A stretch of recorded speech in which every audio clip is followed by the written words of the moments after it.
Gaur da gure egoitzaren inaugurazioa, 10 urteko ibilbidea du alderdi honek, eta Durangon ere 10 urteko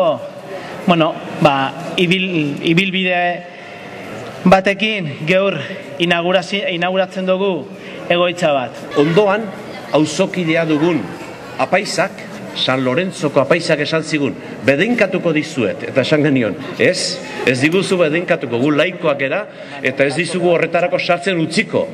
Baina berak egin zuen, nonbait apaisek egin dezaketena, kanpotik bedeinkatu zuen.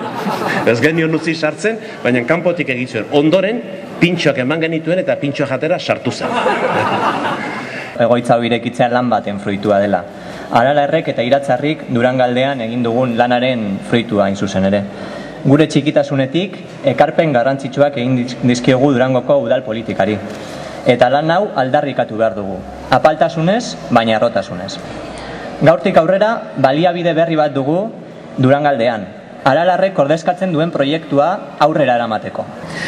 10 urte sortu ginela, eta ni neuk gogoan dut, ez da inbeste denbora, nire lehenengo mitina kalean Durangon eman nuen. Eta ordutik, ez da inbeste denbora pasa, baina gauzak asko aldatu dira. Baita Aralarren, baina baita euskal gizartean ere.